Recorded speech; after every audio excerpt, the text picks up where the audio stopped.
मेरा नाम निसर्ग योगेश गायकवाड़ है। मैं तीसरी कक्षा में पढ़ता हूँ। मैं आज आप लोगों को कहानी सुनाने वाला हूँ। मेरी कहानी का नाम सोने का परिंदा और सोने का घोड़ा है। मेरी कहानी का नाम सोने का परिंदा और सोने का घोड़ा है। कुछ साल पहले एक राजगढ़ में एक राजा रहता था। उसके पास बहुत सारे सोने के सेब के पेड़ थे और राम नाम का आदमी हमेशा की तरह वो सेब गिनने आया। फिर एक सेब गायब पाया गया। फिर वो राजा को बताया गया। फिर राम ने अपने बेटे को रात को रिंगनाने के लिए रखा। फिर वो बेटा देख रहा था। 12 बजे वह एक हवा में उड़ते हुए एक परिंदा आया सोने का। फिर राम उठा और उसने अपने हथियार लिए और उस परिंदे पर निशाना लगाया, लेकिन निशाना चूक गया। फिर वो परिंदे का पंख नीचे गिर पड़ा। फिर उसे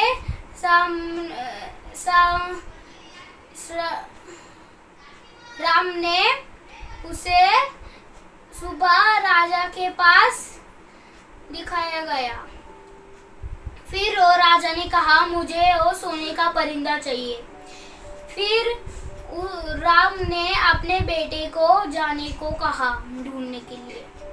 फिर वो जंगल में चल पड़ा। फिर उसे एक लोमड़ी दिखी। फिर उस लोमड़ी ने कहा कि तुम गांव आने तक आगे चलते जाओ। फिर तुम्हें 2 सरियाएं दिखेंगी। एक अच्छी होगी और एक झोपड़ी जैसी होगी गंदी। फिर तुम झोपड़ी जैसी गंदी सराय में रात गुजारो। फिर सुबह में आऊंगी।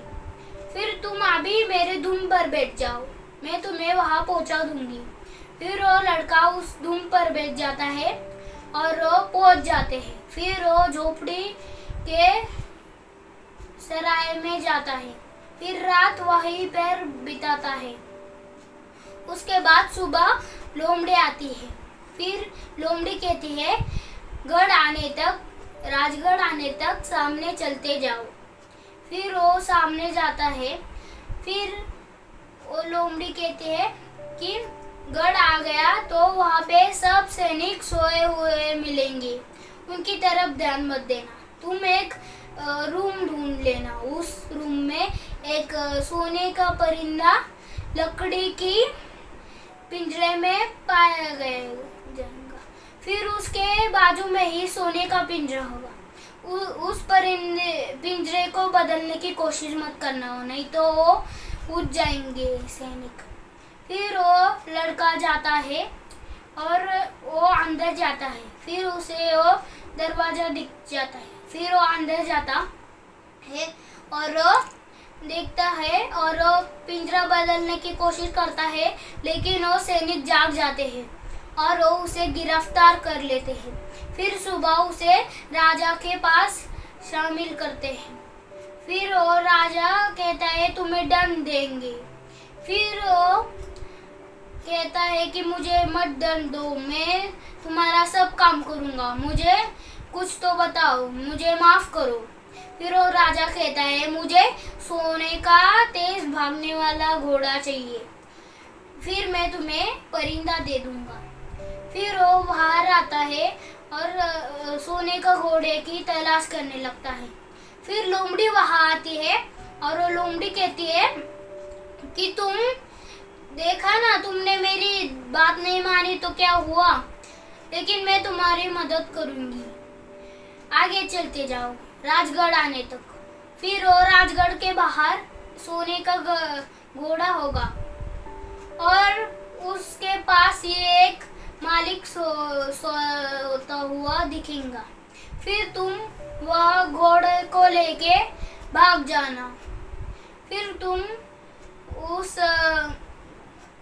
जहाँ पंछी है वहां पर जाना। फिर तुम और राजा बाहर लाएगा पंछी को। तुम कहना तुम उसे देखना चाहते हो और तुम घोड़े और पंछी को दोनों को पा सकते हो। फिर वो गढ़ आने तक सामने जाता है और फिर वो घोड़े को लेके भाग जाता है। उसके बाद वो राजा उस पंछी को बाहर लाता है। फिर वो कहता है कि दिखाओ मुझे जरा, ये असली सोने से बना है क्या। फिर वो उसे लेता है और वो घोड़े के ऊपर चढ़ के जल्दी से भाग जाता है। फिर उसे वो दोनों मिल जाते हैं। Thank you.